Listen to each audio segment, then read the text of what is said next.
আজকে শুভেন্দু অধিকারী হাইকোর্টের পারমিশন নিয়ে গেছিলেন এবং একই সঙ্গে তিনি সেখানে গিয়ে বলছেন শেখ শাহজাহানের ফাঁসি চাই। তমলুকে কালকে আমাদের ক্যাম্প হয়েছিল। গরিব মানুষের টাকা কেন্দ্রীয় সরকার আটকে রেখেছে। রাজ্য সরকার মাননীয় মুখ্যমন্ত্রী ঘোষণা করেছেন মার্চ মাসের 1 তারিখে 2 তারিখের মধ্যে তিনি দিয়ে দেবেন। সেই জন্য ক্যাম্পে তাদের নথিভুক্ত করা হচ্ছে। সেইটাকে মেরে ধরে ভেঙে দিয়েছে। উনি মানুষের কতটা কাছের বা কত জনবিরোধী পরিকল্পনা মাথায় আছে এর থেকেই বোঝা যাচ্ছে। এবং একটি মেয়ে এফআইআর করেছে থানায়, তাকে কিভাবে হেনস্থা করা হয়েছে। সুতরাং ওই দল এবং ওদের যে জনবিরোধী নীতি সে সম্বন্ধে কথা না বলাই ভালো। শাহজাহানের অন্যায় কিন্তু ইয়ে হয়ে যায়, কিছুতেই হয় না, কিছুতেই হয় না। কেন 17 জন ইতিমধ্যে অ্যারেস্ট হয়েছে।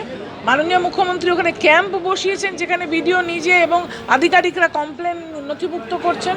সুতরাং যে দোষী সে নিশ্চিতভাবে সাজা পাবে। শাহজাহান কি দোষী? আমি কি কোর্ট?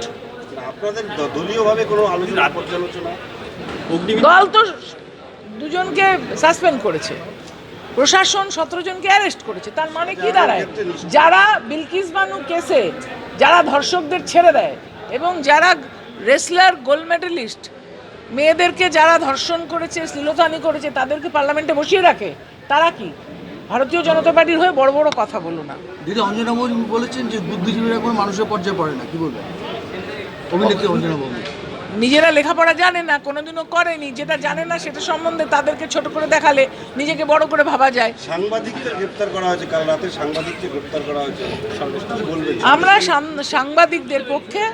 আমরা বলি সংবিধানের 4র্থ স্তম্ভ হচ্ছে সাংবাদিকরা এবং সংবাদ মাধ্যম। আমরা তাদের শ্রদ্ধা করি। গ্রেপ্তার করা হলো যেভাবে, সেটা যা আছে সেটা দেখবে যারা গ্রেপ্তার করেছে। আমি তো গ্রেপ্তার করিনি।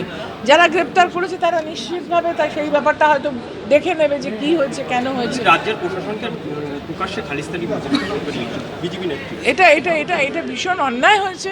এবং একজন পুলিশ অফিসার, তিনি যেহেতু সর্দারজি পাতায় পাগড়ি পরে রয়েছে, তাকে বলেছে অত্যন্ত নিকৃষ্ট মনোভাব। তারা জাতিতে জাতিতে ভেদাভেদ সৃষ্টি করতে চেষ্টা করছে, ধর্মে ধর্মে ভাগ করার চেষ্টা করছে, আবার একই ধর্মের ভেতরে উঁচু জাত নিচু জাত ভাগ করার চেষ্টা করছে। এই ভাগাভাগির রাজনীতি ভারতবর্ষে এর আগে কখনো দেখেনি। এটাকে আমরা নিন্দা জানাই। সন্দেশখালী নিয়ে 356 চাইছে। আরে আমি গেছিলাম।